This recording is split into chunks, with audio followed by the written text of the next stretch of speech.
Hello, this is Abby. Dear Abbey, this is gonna be a long one. Oh boy. Dear Abbey, how do you tell the difference between a new exciting crush and a rebound? Does it matter? Dear Abbey. Dear Abbey. Dear Abbey. Welcome to our little corner of the internet. This is the Dear Abbey podcast. I hope you stay and hang out with us. See you in a sec.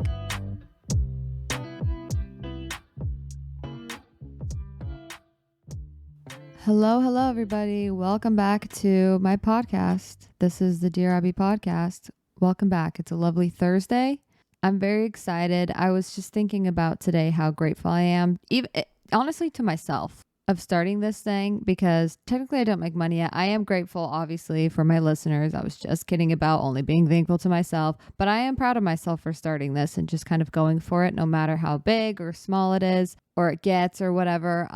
Will continue to do it because I just love it. It's again something that helps me mentally. It keeps me accountable. So thank you guys for listening. That being said, I'm almost at 100,000 downloads and I cannot thank you guys enough. I love you. We still got like 20,000 to go. So and we're not like at 100,000. I'm just saying I'm going towards that number, and that's amazing. So thank you guys again. This past week, you guys, was so freaking fun for me.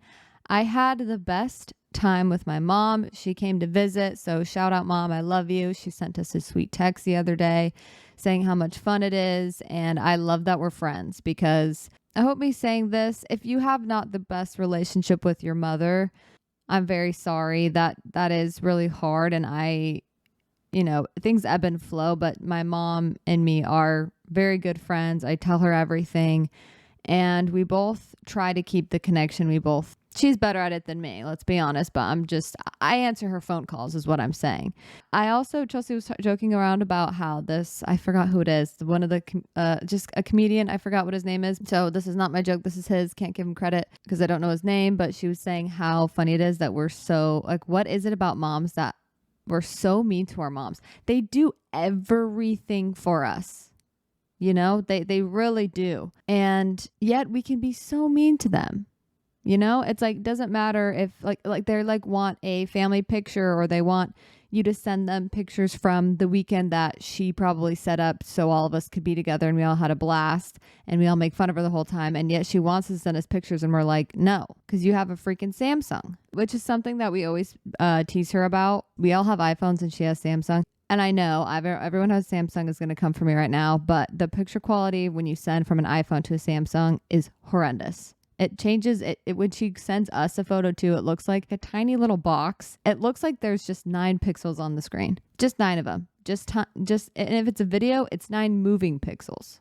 And that's the video that she sends us. And she's like, look at this. We're like, I don't even know I can't make out what that is. That looks like 9 different colors on 9 different squares on the screen. But I love you, Mom. Thanks for coming out. We had a blast. We went to the San Diego Zoo, which is, I guess, one of the world's best zoos, and it lived up to it because I was very emotional most of the time. Sometimes my anxiety does kind of creep up, like existential anxiety, OCD, when that kind of stuff happens, because it just comes with very big emotions for me, and I don't even really know why. It's just like the unknown, type of a thing. So I think with that, I've had to really step out of my comfort zone and just do these things anyways, no matter how I'll feel. And I will say it's paid off because I had so much fun. There's a couple anxious moments, but most of it, I'm going to focus on the better parts, because most of it was literally a dream. We saw a freaking polar bear. We waited 15 minutes for the polar bear. No, we waited like 35 minutes for the polar bear because I think it was being fed. It was me, my mom, my sister, and Case, and Keaton. Wait, me, my mom, my sister, Case, Keaton. Yes. I hope I'm not missing anyone. No, I'm not. We didn't want to wait too long because Case was getting a little bit antsy, but I could have waited there for 2 hours. But then we went back later and we eventually saw the polar bear, and it was out and about chilling, posing for us.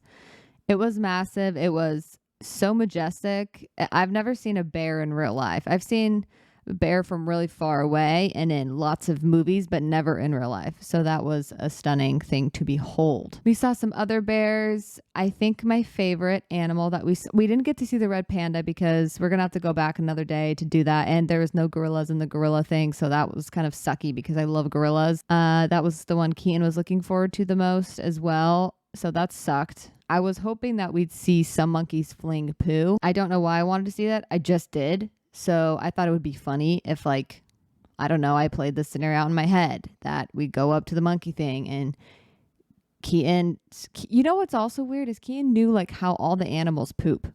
And okay, I know that sounds simple. You would think it's simple because you would think it would all be the same, but I guess it's not. So he was telling us, did you know that this animal, blah, blah, blah, blah, blah, blah, blah, when it poops? I'm like, I don't want to know that. But I'm glad you do. I'm glad you like knowing it, but I don't want to know that. I hope he doesn't listen to this because he might get mad that I just exploited him, but who cares? I had really the best time at the zoo with everyone, but specifically Case. Good old, my little sweet, cute little nephew. He had the best time. He was so tired by the end, but at the beginning we went to a show, and at the show there was these birds that flew across. I think they weren't toucans. They were not parakeets. Shiz. I don't remember what they were, but they were like big looking parrots. Like the classic like Amazonian type of parrot that you would think of. Oh my gosh, it's going to piss me off that I don't remember, but they flew macaw. They were macaws. Yes, because they were macawing. They were macawing the crap out of that thing because before they even were released, it was like a live show, you know, with animals, and they would do stuff, and they brought out like wolves. That was another thing that was crazy. Anyways, they were macawing in the back of the little amphitheater. Excuse me. And she called on them, and then they were like released. But before, they were macawing so loud in the back.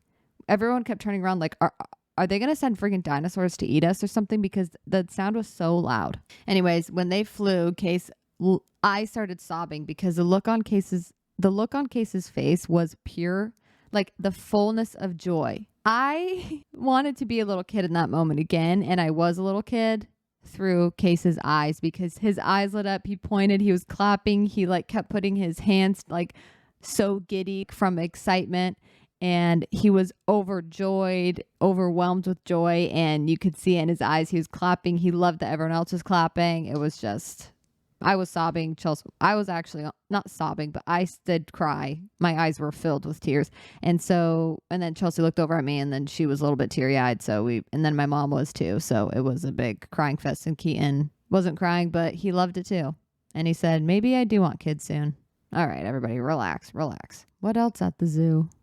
There was a lot of walking involved. We went on the sky rail or something where it's like a ski lift type looking thing. I don't know what it's called, but basically it lifts you over the whole zoo. So we did that, and I was freaking out the whole time. I had a lot of anxiety, but I did it twice, and I didn't like either of them. It was really pretty, and I know it was pretty, but I couldn't feel like, wow, it's so beautiful. I was just scared, but I did it. So yay for me. We had some disgusting zoo food. We saw, what's the animal in Zaboomafoo? The old TV show?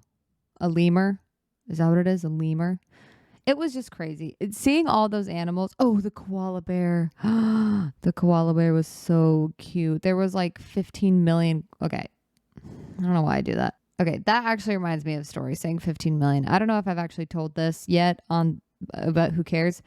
One time when I was at, this is a story. This has nothing to do with the zoo, by the way. This is a total different thing. I said 15 million because for some reason I like to choose such a ridiculously high. It's not like there was 15 koala bears or 100. There's 15 million is what I was about to say. Why do I go so high? I don't know, but it happens to me all the time, and I do it all the time. I can't stop. When I was at Sprouts one time, I was checking out, and the cash register lady was like, I bought like this Epsom salt, and it was on sale, so it was like $8 or something, and usually it's like $20, you know, so it was a good deal. She was like, wow, that's a really good deal. It's those things are usually so expensive. I was like, yeah, they usually cost like donk. I was like, yeah, they usually cost like $15 billion. $15 billion. I said $15 billion. Instead of saying like, yeah, it's usually like $50 or just saying, yeah, it is a good deal. Instead, I said, yeah, it's usually like $15 billion. This bag of Epsom salt is usually $15 billion. The worst part is she did not even react.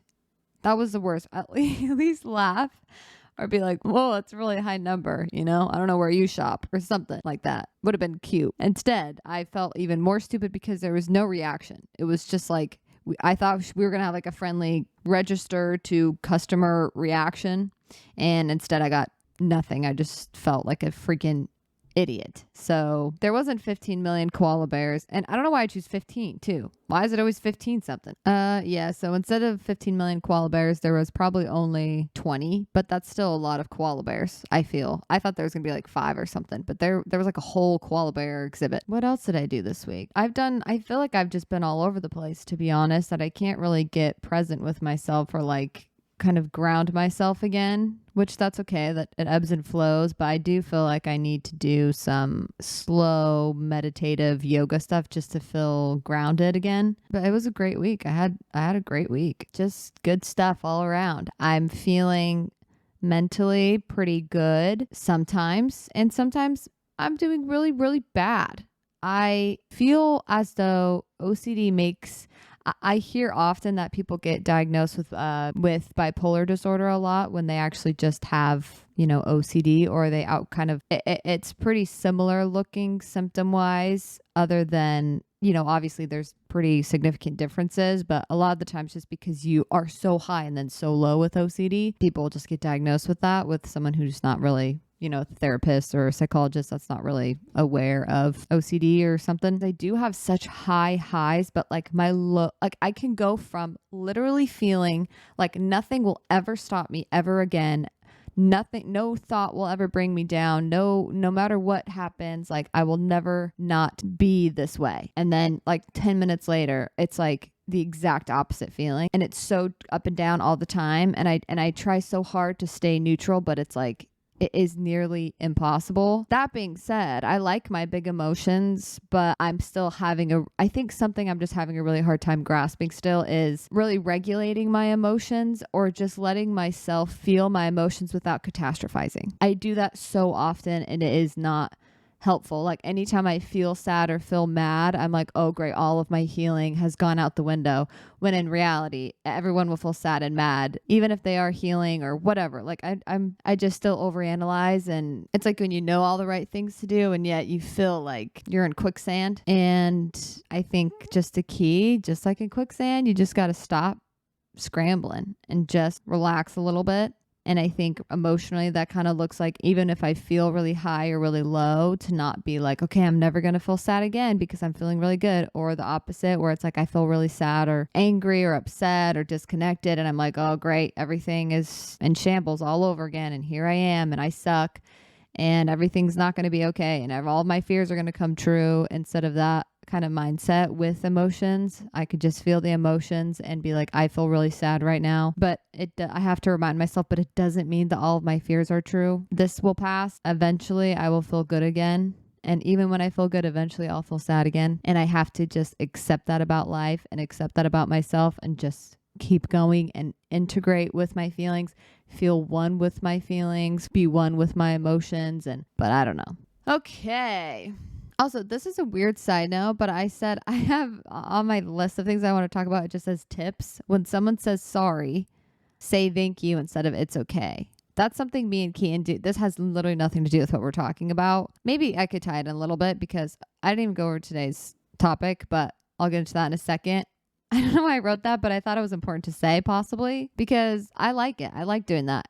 The tip again is if someone was rude to you, or someone hurt your feelings or did something or said something, and they say, I'm sorry, and you say, it's okay, when really you feel like it's not okay, that feels very, like it kind of disconnects you from feeling hurt and being okay with like them feeling bad that they did something wrong. When you say it's okay, it feels like it doesn't really accept their apology because you're invalidating and this might be deeping it, but I don't really, this is actually very effective for me and like emotionally to say when someone says, I'm sorry I did that, instead of saying it's okay, I say thank you, which is not like a big deal. But for me, I feel like it just kind of can rest that piece of me that felt hurt and upset by it, because it's acknowledgement that it's there rather than it's okay. Like, oh, it's okay. It was it. And then the reason why I do that now is because me and Keaton just kind of say that to each other. We kind of check in with each other after, like, say I do something rude and I'm like, I'm sorry. And he's like, it's okay. I'm like, nope,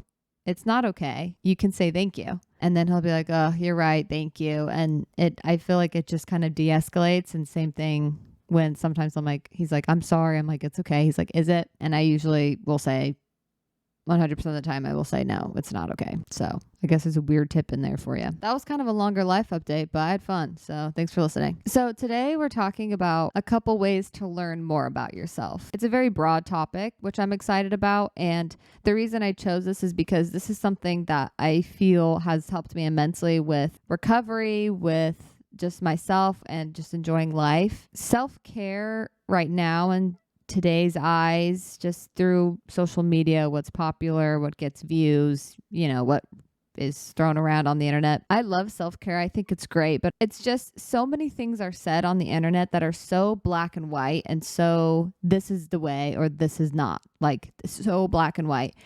And it doesn't account for when you see something that what that person is saying is not accounting for everything you've experienced and where you're at on this specific topic. So like, let's take religion for an example. If someone says one thing and you don't resonate with it, it might make you upset. It might make you feel triggered. It might make you feel some type of way, and you might not even agree with it, or you might agree with it. It's like everyone is so on a different part of every journey that they're having.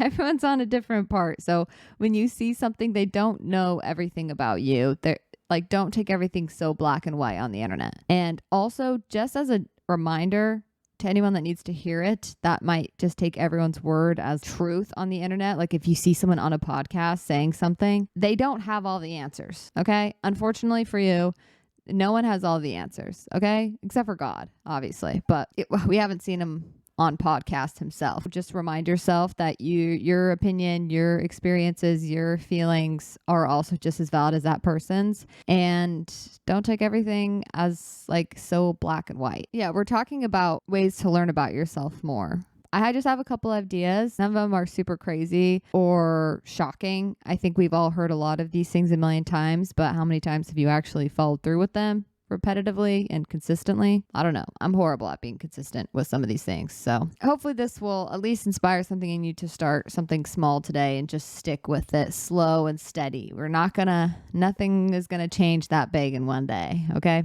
Unfortunately, no one on a podcast, again, is going to say anything that's going to change your life forever, and you're never going to be the same. Sometimes that happens to people. That's very rare. I have a lot of journaling ones, entries, specific things you can write about that I've done that have helped me get to know myself and feel really connected with who I am and what I've experienced, my life, family. Like I was saying at the beginning, I feel disconnected from myself a lot, and I kind of depersonalize a lot, which isn't very fun, and it's really weird. Doing some of these things has helped me at least feel more in my body and in my mind, just quiet some of the things in my mind where I can feel like I can process up to the point that I'm at. I like to write down fears that I have on a journal, or not on a journal, in a journal. And even if they're big, small things that I'm worrying about, write it down, then just keep writing. Just see where that takes you. And whatever you want to unburden yourself with and just write down, just write it down. And if you're a perfectionist, or if you're someone that wants everything to be sophisticated and intelligent looking and perfect, don't worry about that when you're journaling ever. Literally ever, unless you're writing a book. And even then, maybe just write things down, then you can fix it up later. This isn't to show anyone. This isn't to prove how worthy you are, or how good of a writer you are, how smart you are, or how in tune with your emotions you are. All this is doing is just writing things down so your mind can be more clear. And when your mind is more clear, you will just automatically feel more connected to yourself because you don't have all this noise. Just word vomit on the page. This is really helpful when you're going through through motions, when it's been a couple of days or weeks or months or years, even when you feel like you've gone through motions.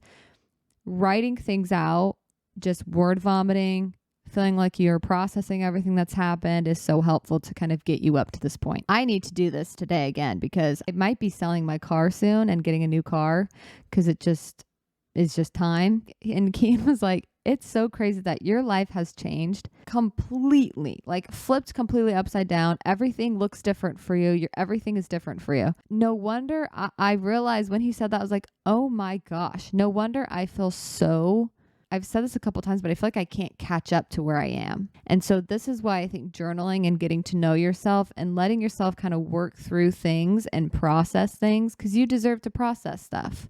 I deserve to process what's happened to me, and that might take a lot longer than I thought. But I was like, no wonder I feel like disconnected, because it's just I have to catch up to where I'm at, like emotionally and everything. Yeah, that's a good one. Another thing to write down is to list out some of your favorite memories and the happiest times in your life, and just be really sensy with it, the crap.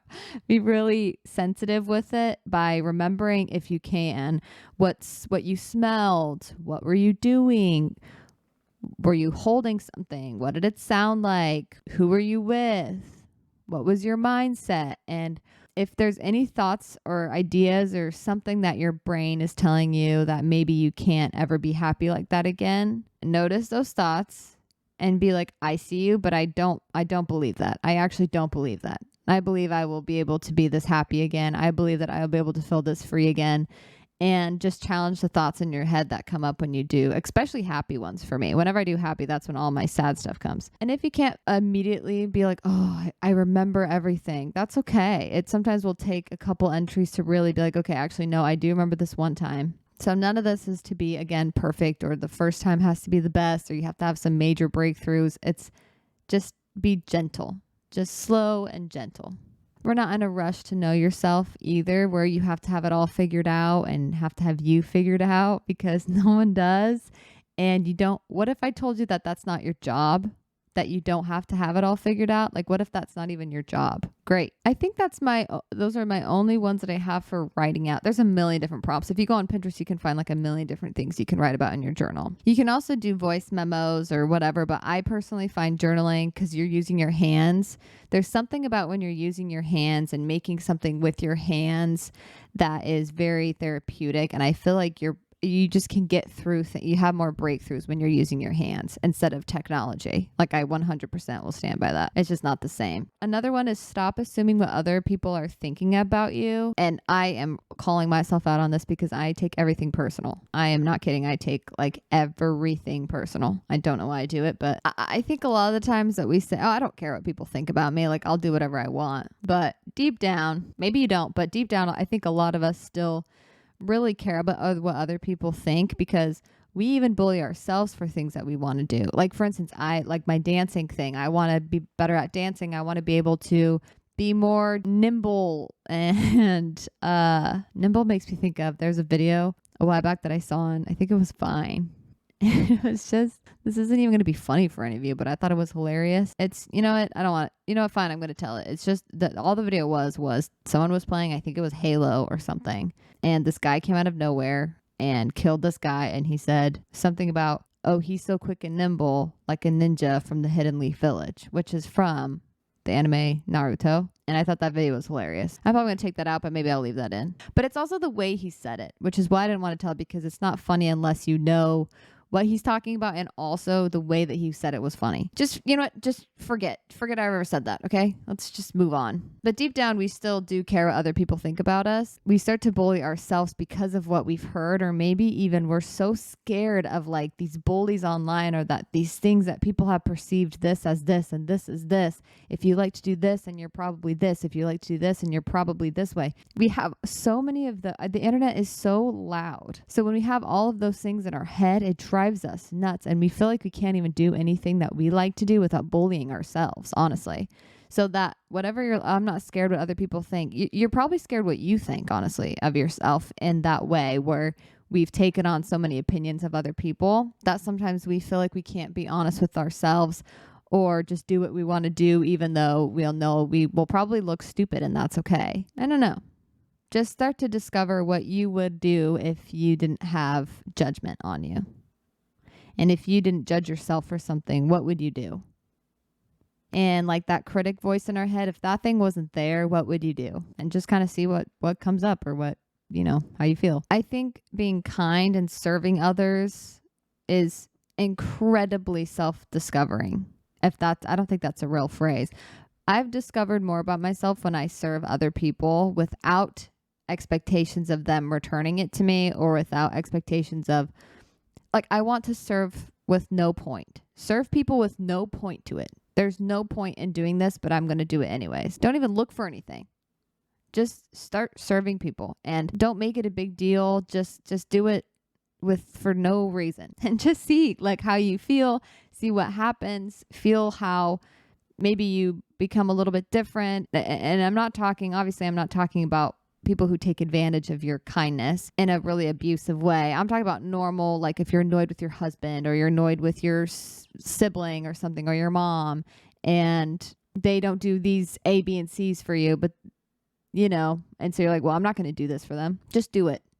And don't expect anything in return, and just see maybe how that feels with you. And usually I feel like it always opens something up in me, and it gives me more space, honestly, to get new stuff, good stuff in me. I forgot to add for the journaling part, there's other things that are fun, like other prompts is like write stuff out that you're good at and write stuff out that you're not the best at.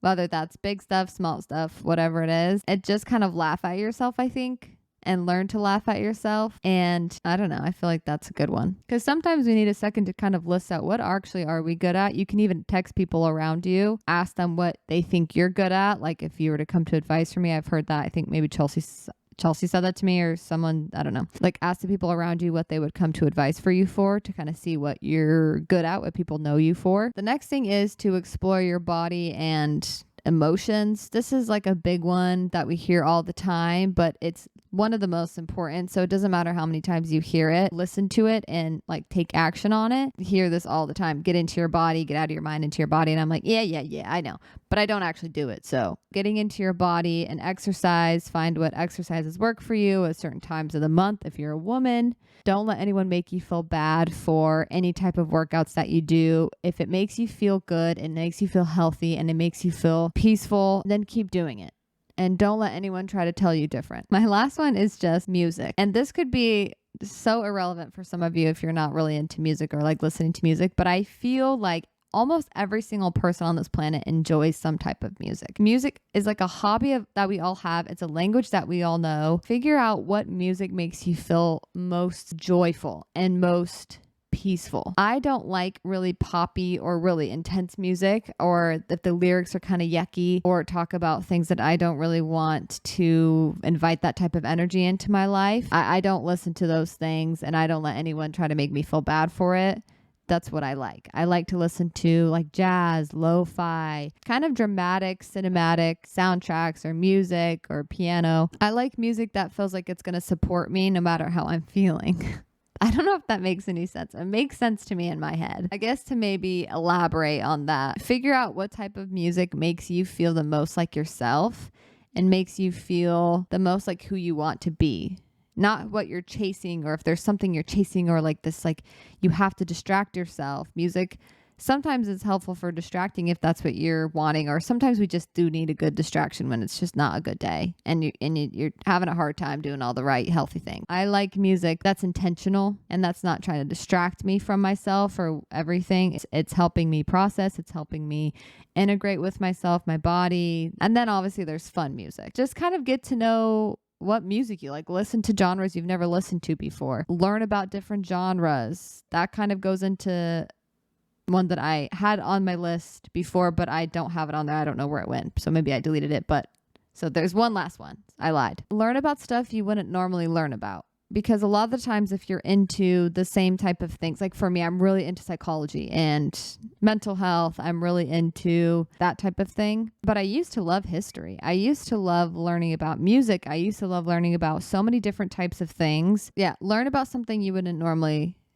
think you'd want to learn about, because sometimes we have like, oh, I don't like that, or I don't do that, or that's just not me. It can be. And maybe try something out. Like if you take a cooking class, you would never normally do that, but just try it out. Maybe you are scared to do something that you've wanted to do. Just try it out. Be consistent with it, or listen to a different type of podcast. I never really thought I'd be someone that would like to do digital art, but I started to learn about it. I started to watch videos about it. I started to research about it. And I was like, I am upset. I don't know why I like this so much, but something about it is calling to me. I listened, and I love drawing now on my computer, like just doing some digital art. It's so fun for me. It's so relaxing. I love my PC. My PC is like my baby. I have such an emotional attachment, I realized, to my PC. I love it. That's it for the main part of the podcast today. I'm going to listen to a Dear Abbey, and then we're going to do, it's kind of a game, but not really. All right, here we go. Dear Abbey, I recently got diagnosed with ADHD as a 21-year-old, and even though I know that OCD and ADHD are not the same thing by any means, I'd love any advice on how to navigate a mental health diagnosis as an adult, like how to tell friends and family about what's going on and potentially getting on medication and navigating that. Thanks. Okay, I was scared at first because I don't know that much about ADHD. My mom always thought maybe I had it because I couldn't sit still, but I think that's just like a symptom of OCD. The first thing that comes to my head is something that I do and have a hard time not doing is to identify with it to a really heavy degree. Because of course it's part of your experience, and it'll be like when you get diagnosed with something that you are like, I've always felt like when I tell my friends about it, they don't get it. You know, they're like, no, I don't have that. No, that's kind of weird.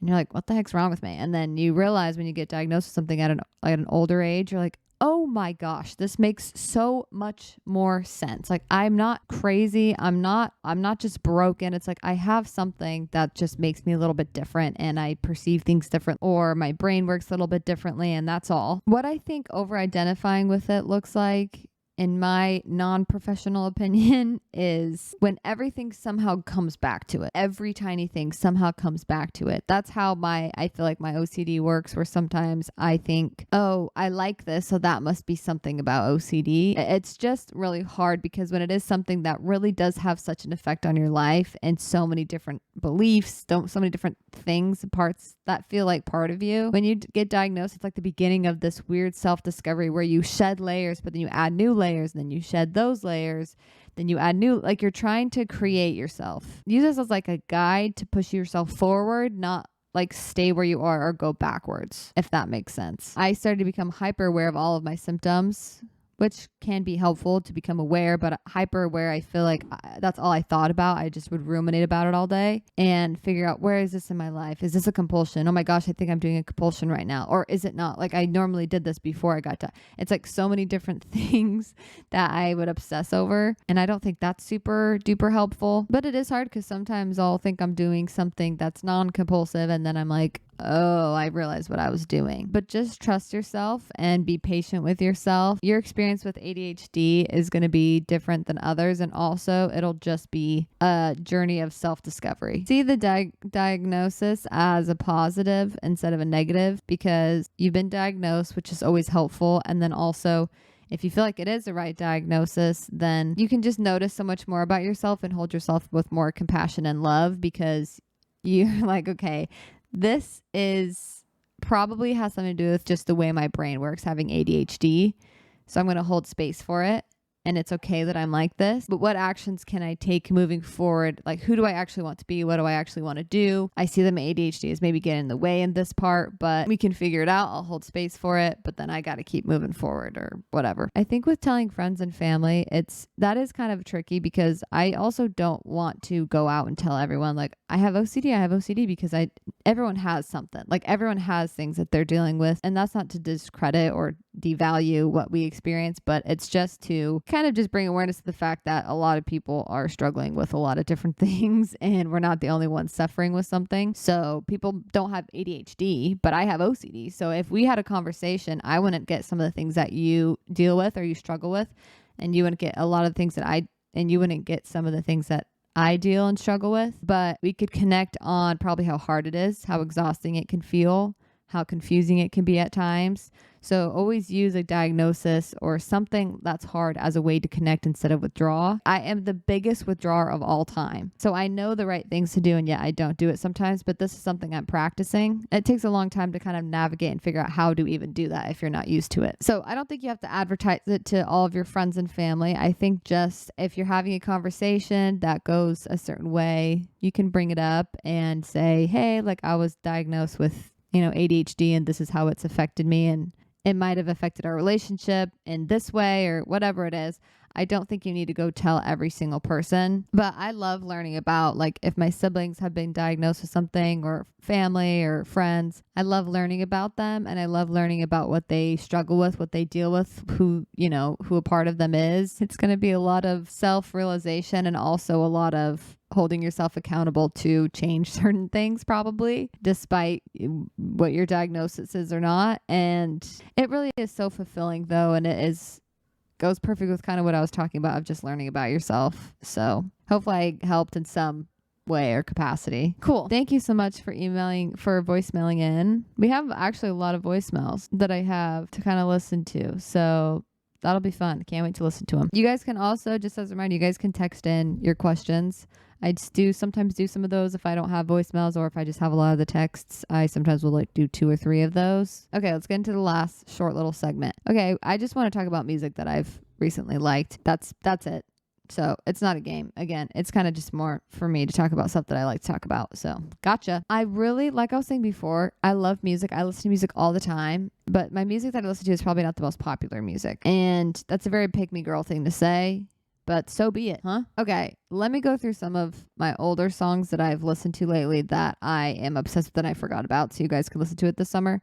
Number 1, Do You Know, in parentheses, the Ping Pong Song by Enrique Iglesias from the album Insomniac. That song, I found it the other day. That song is one of the best songs I've ever listened to in my life. I used to listen to that song all the time when we just had like Apple iTunes on our old computer, and we'd illegally download them onto our iPods. That's a weird iPod. That's what it was called, right? iPod. Wow, that's freaking weird sounding. I'd listen to that song all the time on repeat on my iPod. I'd listen to this a lot of anime openings, so I will not get into those, but Attack on Titan anime openings are some of the best ones, I will say. With any anime openings, you have to watch the anime, and then you will fall in love with the opening, because you feel all the same feelings you would when you watch the show. Same with any show, honestly. You hear the opening theme song, it brings back so many feelings, memories, and lots of love. Okay, another song is Sure Thing by Miguel. It's kind of a popular song. It's not the sped up version. It's just the normal version from the album All I Want Is You. It's kind of, the song's a bop. I listen to that song probably like 3 times a day. Okay, other songs I like to listen to currently is August D's new album, D-Day. There's some songs I don't love, like Love Love, where I listen to all the time, but Amygdala, that music video, you guys, is kind of triggering, but is also one of the best music videos I've ever seen. I don't think I've ever felt more seen in my entire life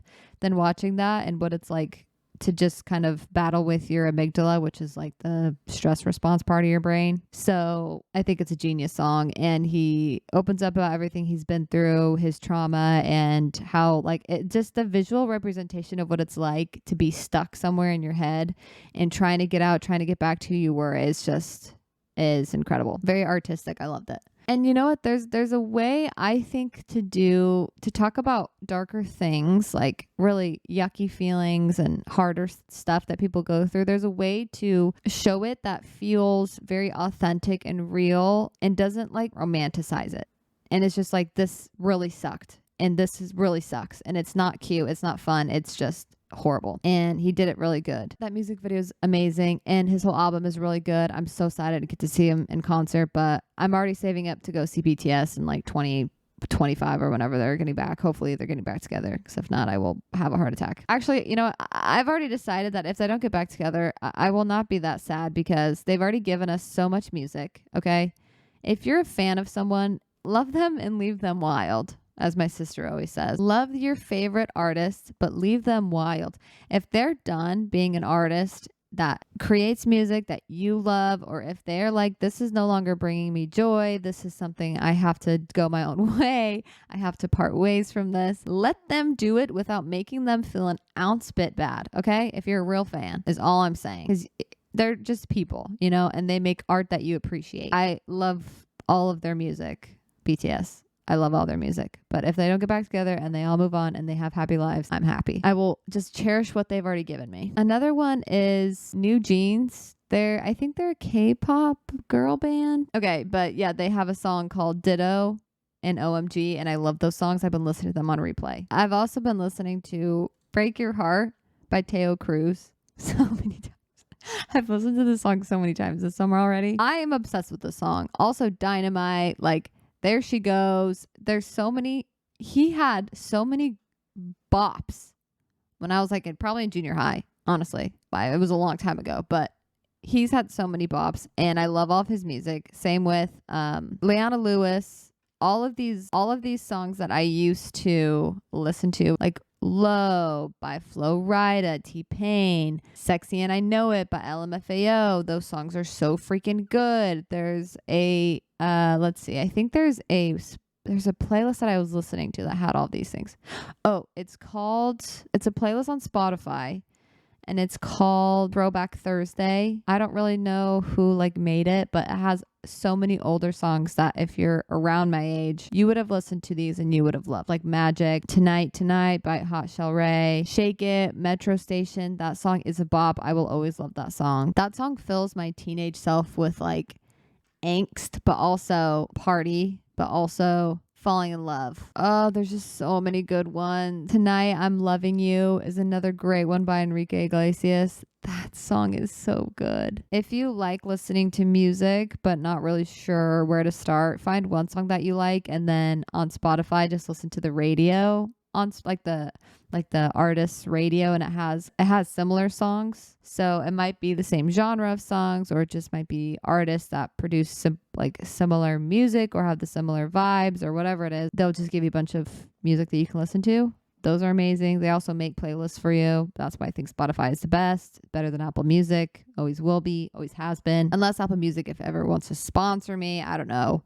If I get a whole deal like Joe Rogan did down the line and you want me to move everything to Apple, I will. Then I'll find you great. But for now, I like Spotify. But my favorite thing to do is do that, or you go on YouTube and there's so many playlists on YouTube that are just like studying playlists, studying lo-fi, studying instrumental, BTS instrumental. I listen to that all the time. Fill your mind, fill your sweet, sensitive little mind. You got to treat it like a baby. Fill your mind with so many good things that you like, things that make you feel at peace. Your brain is so important, and what music you listen to, what you feed it is so important on how you'll feel and what you'll gravitate towards. Okay, that's it. I have like a million different songs, but it's already been a while, so I'll just sum it up. It's my episodes, I realize, kind of get longer and then shorter, then longer, then shorter, so I'm trying to figure out a way to do it more consistently. I mean, there's an easy way, and I could just keep track of how long I've been talking and make points as to when I should move on. That is what I should probably and will do moving forward. Thank you guys so much for listening to another episode of Dear Abby. I love you guys. See you next week. Bye. 우회전 taking a ride to Jonah Lake 눈치 보면서 들어가 할 때 찾아 나머진 바빠 개설레임 바꾸는 사람들